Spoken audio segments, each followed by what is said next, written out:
Sketch the given parabola by identifying the vertex, axis of symmetry, y-intercept, and whether or not the parabola has a maximum or a minimum. And here is our function. F of x equals negative 2x squared minus 4x plus 1. Now, by identifying these different pieces of the parabola, we have a different strategy besides making a table that is going to help us sketch this graph. Let's start with the vertex. Remember, the vertex is the central point. So, to find the vertex, we're going to start by finding negative b over 2a.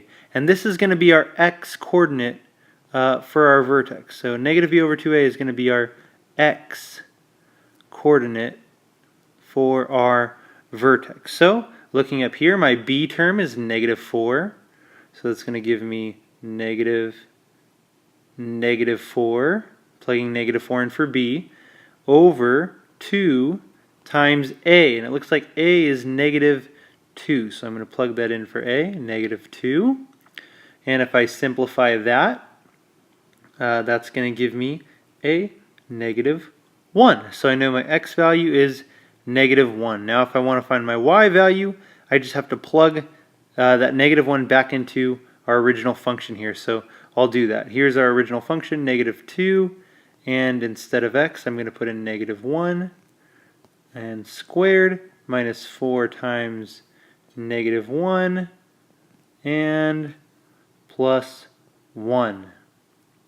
And if I solve for that, I'm going to get a 3. So I know my y point is 3. And here we have our vertex, our central point at negative 1, 3. Next, let's go ahead and find our axis of symmetry. Now remember, the axis of symmetry is a vertical line. We know all vertical lines have the equation x equals, remember x equals and a number gives us a vertical line.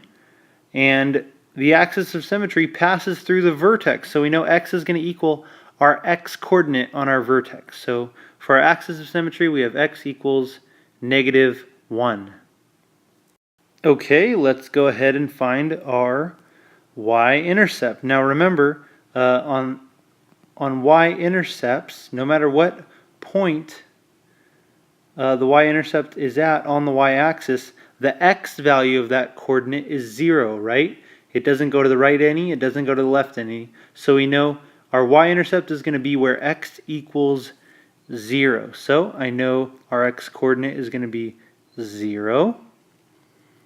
And from there, let me give us some more room here. We're just going to plug 0 back into our function. And if we do that, we'd get negative 2 times 0 squared minus 4 times 0 plus 1, which is just going to give us 1. So for our y-intercept, we have the point 0, 1.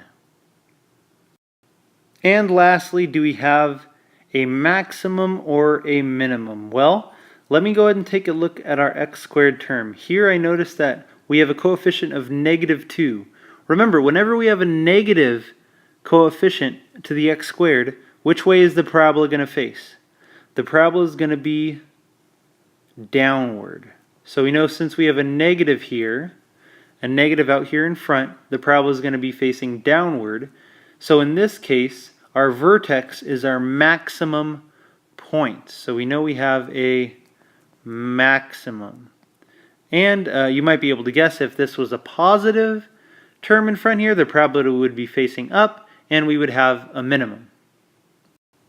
So now that we've found all our information, let's go ahead and sketch our graph. I'm going to give myself my coordinate plane here. I know my vertex is at the point negative 1, 3, so I know that's going to be at negative 1, 1, 2, 3. I've got my vertex here. I've got my axis of symmetry at x equals negative 1. So if I graph the line x equals negative 1, this is going to be my axis of symmetry. This is my mirror from one side of the parabola to the other. And I know my y-intercept is at 0, 1. That point is going to be right here at 0, 1. And remember, we've got a negative here. That means the parabola is going to be facing downward, so we know our vertex is our maximum. So I can go ahead and draw this side of my parabola. I know it's going to be symmetric, so I know across from my y-axis I'm going to have a point that looks like it's being mirrored directly from this one that I drew over here. So another option, again, instead of making a table, is to find these things: your vertex, axis of symmetry, and your y-intercept. So here we have our graph of f of x equals negative 2x squared minus 4x plus 1.